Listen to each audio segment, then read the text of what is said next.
Justice served. My name is Nina Okoye, and you know what they don't tell you about the tech industry? It's not actually about innovation. It's about who takes credit for it. I spent 9 years in Silicon Valley, not the glamorous TED Talk version, but the real one. The one where you work 80-hour weeks, survive on cold pizza and energy drinks, and watch mediocre men get promoted for code you wrote at 3 a.m. I learned early that being brilliant wasn't enough. Being indispensable wasn't enough. You could build the entire backbone of a company's technology, and they'd still find a way to make you disappear when it was convenient. But here's the thing about disappearing. Sometimes you take the whole house of cards with you. This story isn't about revenge in the traditional sense. I didn't hack anyone. I didn't leak secrets. I didn't go scorched earth. I just told the truth. And in a world built on lies, intellectual property theft, and NDAs thick enough to stop a bullet, the truth was a nuclear bomb. So if you've ever been forced to sign away your rights, gaslit about your contributions, or told to be a team player, while someone else took credit for your genius, this one's for you. Because sometimes the best move isn't fighting the contract. It's proving the contract was based on fraud in the first place. Buckle up. This is the story of how I smiled at a non-compete agreement, walked out with my head high, and watched a CTO's empire crumble when his lies finally caught up with him. This is Nina Okoye. And this is how I let the truth speak for itself. The lawyer slid the non-compete agreement across the conference table. 23 pages, 12-month restriction. Every tech company in a 50-mile radius was off limits. "This is standard," he said, not making eye contact. I picked up the pen, and I smiled. Not a nervous smile, not a defeated smile. The kind of smile you give when you're holding 4 aces and everyone else thinks they've already won. "Of course," I said, "just standard." I signed it, dated it, slid it back. The HR director exhaled, relieved. The lawyer nodded, already packing up his briefcase. And across the table, the CTO, let's call him Brandon, leaned back in his chair with that smug expression I'd come to know so well. He thought he'd won. He thought he'd trapped me, silenced me, made sure I couldn't take his technology to a competitor. What he didn't know, what none of them knew, was that I'd spent the last 6 months building a case that would prove everything he'd built his career on was a lie. I didn't plan to honor that non-compete, because it turns out contracts based on fraud are worth less than the paper they're printed on. And Brandon had committed fraud. I just had to prove it. Let me take you back to the beginning. I joined Quantum Dynamics 9 years ago as a senior software engineer. It was a startup, scrappy, ambitious, 20 people working out of a converted warehouse in San Jose. We were building AI-driven logistics software, the kind that could revolutionize supply chain management if we got it right. I was employee number 8. The office smelled like solder, coffee, and ambition. We had folding tables for desks, whiteboards covering every wall, and a server room that was literally just a closet with aggressive air conditioning. Our break room was a mini fridge and a microwave that only worked if you hit it on the left side. But I loved it. I loved the problem solving. I loved the late nights where we'd crack a bug at 2 a.m. and celebrate with gas station donuts. I loved building something from nothing. My specialty was machine learning algorithms, specifically predictive modeling for route optimization. Basically, I taught computers to figure out the fastest, cheapest, most efficient way to move things from point A to point B, accounting for thousands of variables in real time. It was elegant, complex, and I was really, really good at it. Within 2 years, I was lead engineer. Within 4, I was principal architect. I led a team of 12. I built the core algorithms that became the foundation of our entire platform. And the company grew. We went from 20 people to 200, from a warehouse to a glass and steel office building, from scrappy startup to Series C funding, $80 million valuation. I should have been celebrating. But somewhere along the way, things changed. New executives came in, MBAs from Stanford and Wharton who talked about scaling and market capture and stakeholder value. They wore tailored suits to stand-ups and said things like, "Let's take this offline and circle back on synergies." But culture shifted. It stopped being about the technology and started being about optics. Who looked good in investor meetings? Who could tell the best story? And then Brandon joined as CTO. Brandon came in during our Series B round, brought on by the investors as experienced technical leadership. He was 42, MIT degree, impressive resume. He'd been CTO at 2 other startups, one of which had been acquired for mid-8 figures. He talked a good game, confident, charismatic. He could explain complex systems in simple terms, which investors loved. At first, I thought he was competent. He sat in on architecture meetings. He asked smart questions. He seemed genuinely interested in understanding what we'd built. "This is incredible work," he told me after I walked him through the routing algorithm. "You've built something really special here." I appreciated it. Finally, someone at the leadership level who understood the technology. But then he started making changes. Small things at first. He'd rephrase my explanations in meetings with investors. "What we've built here," he'd say, gesturing broadly, "not what the team built or what our engineers developed, just we." Then he started presenting my roadmaps as his vision. I'd spend weeks planning the next phase of development, new features, infrastructure improvements, scalability upgrades. I'd document everything, share it with the engineering team, get feedback. And then Brandon would present it to the board as his technical strategy. When I brought it up, gently, in a one-on-one, he smiled. "You've got to understand, the board doesn't care about the details. They need the big picture. That's my job. Yours is to execute." Execute. Like I was just a pair of hands. But the real turn came 6 months before I left. We were preparing for a major pitch to a Fortune 500 client, a contract that could triple our revenue. The pitch required a deep technical demo of our core algorithm. Brandon told me to prepare the presentation. I did. I spent 3 weeks building a demo, writing explanations, creating visualizations that could show non-technical people why our approach was revolutionary. The day before the pitch, Brandon called me into his office. "I'm going to present this one solo," he said. I blinked. "I built the demo. I know the system inside and out." "I know, and you did great work. But this client is old school. They respond better to senior leadership." Senior leadership? Translation: men.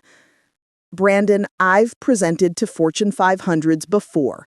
I can handle." "It's not about capability. It's about optics. They need to see the CTO personally invested." I stared at him. "You're still the technical lead," he said quickly. "You'll get full credit internally." Internally, where it didn't matter. I swallowed my frustration. Fine. He presented. We won the contract. He was featured in TechCrunch as a visionary CTO. The article talked about his revolutionary algorithm. My name wasn't mentioned once. That's when I started paying closer attention. The breaking point came on a Tuesday in September. We were in a board meeting. Myself, Brandon, the CEO, and 4 board members. The topic was intellectual property. We were preparing for Series C, and the investors wanted to ensure all our core technology was properly documented and protected. Brandon was leading the presentation. Our proprietary routing algorithm, he said, clicking to the next slide, was developed in-house under my technical direction. It's the foundation of our competitive advantage. Under his technical direction, I felt my jaw tighten. One of the board members, a venture capitalist named Susan, asked, "And this algorithm, it's fully original? No open source components, no third-party licensing issues?" "Completely original," Brandon said smoothly. "I architected the core approach based on research I did during my time at MIT." I went very still. Research he did at MIT? That was a lie. The algorithm was mine. I developed it from scratch 3 years before Brandon even joined the company.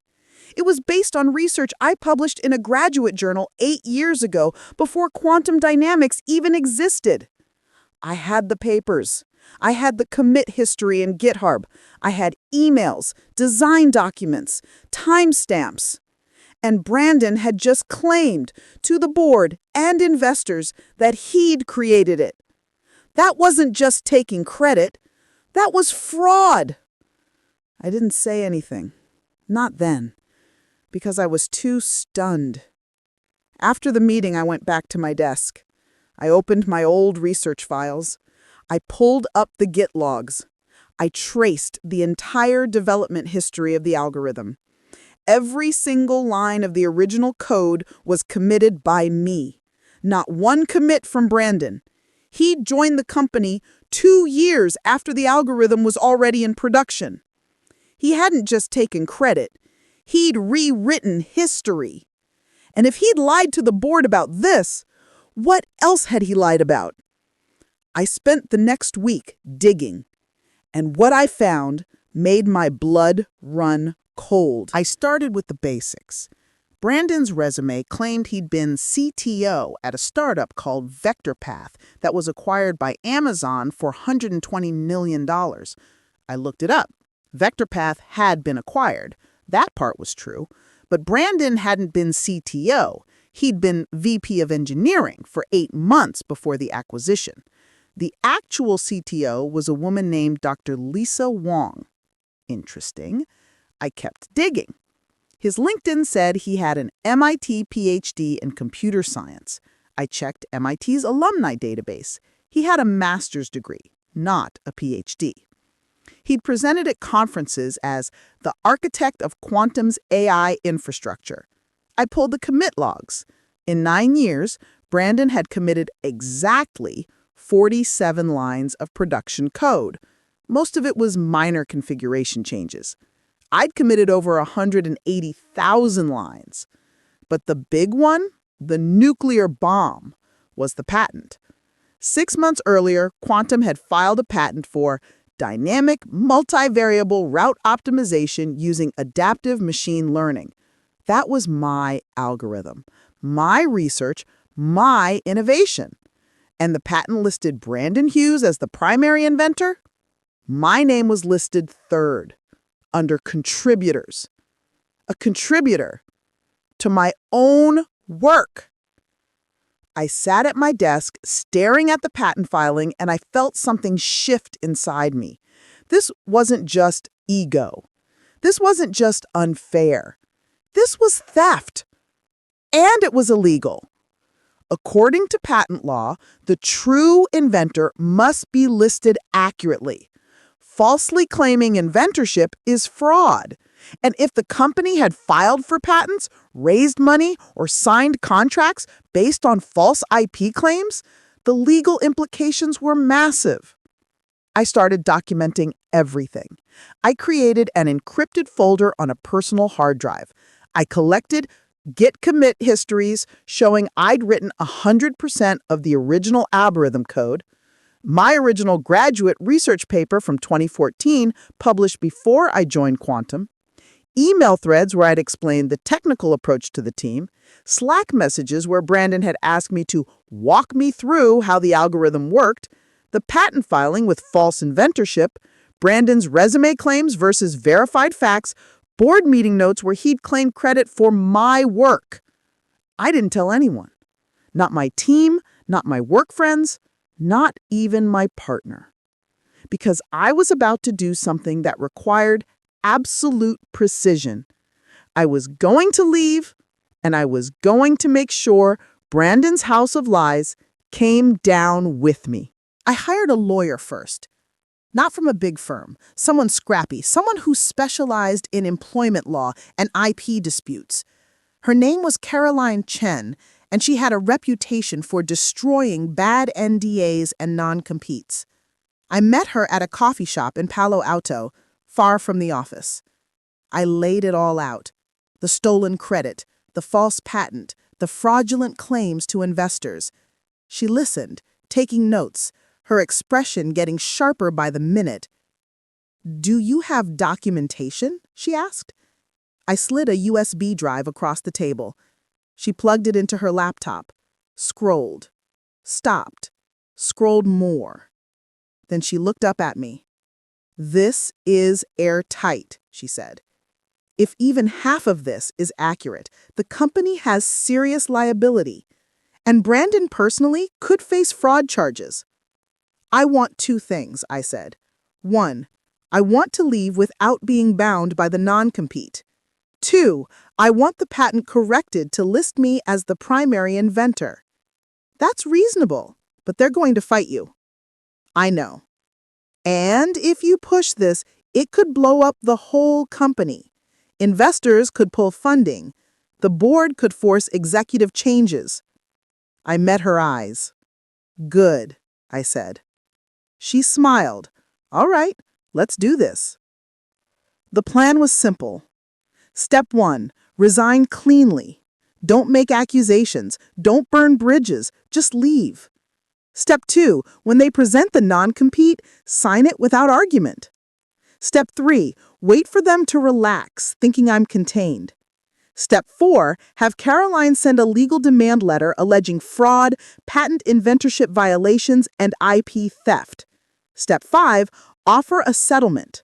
Correct the patent, release me from the non-compete, and a financial settlement for stolen IP. Step 6, if they refuse, file a lawsuit and submit a complaint to the USPTO for false inventorship. It was aggressive. It was risky. But I had the evidence. 2 weeks later, I walked into HR and submitted my resignation. "I've accepted a position elsewhere," I said calmly. "My last day will be in 2 weeks." The HR director looked shocked. "Can I ask where?" I'd prefer not to say. That afternoon, I was called into a meeting with Brandon and the CEO. "We're sorry to see you go," the CEO said, though his tone suggested otherwise. "You've been a valuable contributor." Contributor. Brandon didn't say much. He just watched me with that same smug expression. "We'll need you to sign some exit paperwork, including a standard non-compete," the CEO said. "Of course," I said. The meeting where they presented the non-compete was almost funny. They brought a lawyer, HR. Brandon sat in the corner, arms crossed, looking satisfied. I read the document, 23 pages. Couldn't work for any competitor for 12 months, couldn't solicit clients, couldn't even talk about the technology. I picked up the pen, and I smiled. "This is standard," the lawyer said. "Of course," I replied. I signed it. Brandon actually smirked. I walked out. And 3 days later, Caroline sent the letter. The letter arrived via certified mail on a Monday morning. I wasn't there to see it, but I heard about it. It was 12 pages long. Detailed, devastating. It alleged false patent inventorship under 35 U.S.C. Section 256, fraudulent misrepresentation to investors and the board, intellectual property theft, breach of employment contract for failing to properly credit my contributions, and it included a settlement demand. 1. Immediate correction of the patent to list me as primary inventor. 2. Release from the non-compete agreement. 3. Financial settlement of $750,000 for stolen IP and damages. 4. Public correction in any materials listing Brandon as the creator of the algorithm. If they refused, we'd file a lawsuit and report the patent fraud to the USPTO. According to my former coworker Jen, who texted me immediately, Brandon went ghost white when he read it.